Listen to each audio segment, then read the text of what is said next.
മലയാളത്തിൽ അടുത്തതായി പുറത്തിറങ്ങിയ ചിത്രമാണ് ഗിർ എന്ന് പറയുന്നത്. GRRR അല്ലേ? RRR നമുക്കറിയാം, GRRR ആണ്. ഗ്രേറ്റ് എന്ന സിനിമ നല്ല രീതിയിലായിരിക്കും ജി ഉപയോഗിച്ചിട്ടുണ്ടാവുക. ഗിർ എന്ന് തന്നെ അവർ ഉപയോഗിക്കുന്നുണ്ട്.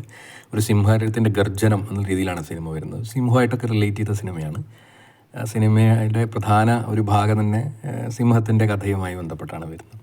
അതിൽ നല്ല പെർഫോമൻസുകളുണ്ട്. അതായത് കുഞ്ചാക്കോ ബോബനാവട്ടെ, സുരാജ് ആവട്ടെ, ഒക്കെ തന്നെ നന്നായിട്ട് പെർഫോം ചെയ്ത സിനിമയാണ്. പിന്നെ കുറേ നമുക്കറിയുന്ന, നമ്മൾ കണ്ട മുഖങ്ങൾ, ഈ സോഷ്യൽ മീഡിയയിൽ കാണുന്ന ചെറിയ ചെറിയ മുഖങ്ങളൊക്കെ സിനിമയിലുണ്ട്.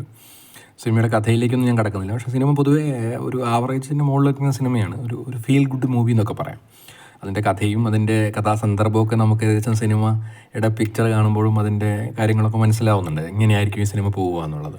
പിന്നെ ആ സിനിമയിലൂടെ നടത്താൻ ശ്രമിക്കുന്ന കുറേ സോഷ്യലായിട്ടുള്ള, അല്ലെങ്കിൽ ഇപ്പോഴത്തെ ഒരു എന്താ പറയുക, ഭരണത്തിനെയൊക്കെ നമ്മൾ, അല്ലെങ്കിൽ ഭരണ സംവിധാനങ്ങളെയൊക്കെ ചെറിയ രീതിയിലൊക്കെ ട്രോൾ ചെയ്യാനൊക്കെ ശ്രമിക്കുന്നുണ്ട്. ആ രീതിയിൽ വലിയ രീതിയിലല്ല, പക്ഷേ സിറ്റുവേഷൻ അനുസരിച്ച് ചെറിയ ചെറിയ രീതിയിൽ ഇതിനെയൊക്കെ ഒന്ന് തൊട്ടുപോകുന്ന സിനിമയാണ്.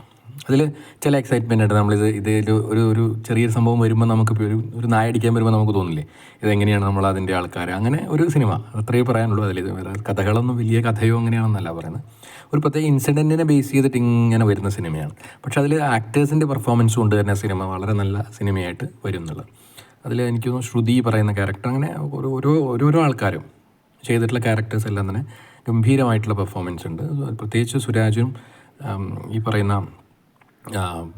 കുഞ്ചാക്കോ ബോബനും, കുഞ്ചാക്കോ ബോബനും ഒക്കെ തന്നെയാണ് ലീഡ് ചെയ്യുന്നത് സിനിമയുടെ ക്ലൈമാക്സ് അങ്ങനെയല്ല. പ്രത്യേകിച്ച് പറഞ്ഞാൽ അതിൻ്റെ സ്ക്രിപ്റ്റ് ഒരു കൃത്യമായ സ്ക്രിപ്റ്റ് എന്ന് പറയാൻ പറ്റില്ല. പല സ്ഥലത്തും നമുക്ക് സ്ക്രിപ്റ്റിൻ്റെ ഒരു വലിവ് കാണാൻ പറ്റുന്നുണ്ടായിരുന്നു. പക്ഷേ എന്നിരുന്നാൽ കൂടി ഒരു ഫീൽ ഗുഡ് മൂവി. സിനിമ കാണാൻ പോകുന്നത് നമ്മൾ കരയാനല്ലോ പോകുന്നത്, സ്വാഭാവികമായിട്ടും നമ്മൾ എൻജോയ് ചെയ്യാൻ പോകുന്നതാണ്. അപ്പോൾ ആ എൻജോയ്മെൻറ്റ് ആ സിനിമയിലുടനീളം ഉണ്ടാവും. ഇപ്പോൾ സിനിമ കണ്ടിട്ട് വലിയ രീതിയിൽ വിലയിരുത്തുന്ന പോകുന്നവരല്ലോ സിനിമ. നമ്മുടെ ദുഃഖങ്ങളും വിഷമങ്ങളും ഒക്കെ നമുക്കൊന്നും ഒഴുക്കി വയ്ക്കാനാണല്ലോ നമ്മൾ പോകുന്നത്, ഇതൊക്കെ ഒന്ന് മാറ്റി വയ്ക്കാനാണല്ലോ പോണേ. അപ്പോൾ സിനിമ കാണാൻ പോകുന്നവർ, സാധാരണ പ്രേക്ഷകർക്ക് വലിയ രീതിയിൽ ഇഷ്ടപ്പെടാൻ സാധ്യതയുണ്ട് ഗിർ എന്ന് പറയുന്ന മൂവി. അപ്പോൾ ഒരു ആവറേജിന് മുകളിലൊരു മൂവിയാണ്. പക്ഷേ പല നല്ല സിനിമകൾ ഇപ്പം തിയേറ്ററിലുണ്ട്. ഓൾറെഡി ഇറങ്ങിയ തിയേറ്ററിൽ മറ്റ് സിനിമകളൊക്കെ ഉണ്ട്. ഇപ്പം തമിഴ് സിനിമ വരുന്നുണ്ട്. അങ്ങനെ പല സിനിമകൾ വരുമ്പോൾ ഈ സിനിമ എങ്ങനെ പിടിച്ചു വെക്കും നമുക്ക് പറയാൻ പറ്റില്ല. പക്ഷേ മലയാളികൾക്ക് വളരെ ഇഷ്ടത്തോടെ, സ്നേഹത്തോടെ കാണാൻ പറ്റിയ സിനിമയാണ്. കുടുംബമൊക്കെ പോയിട്ട് നല്ല രീതിയിൽ എൻജോയ് ചെയ്യാൻ പറ്റിയ സിനിമയാണ്.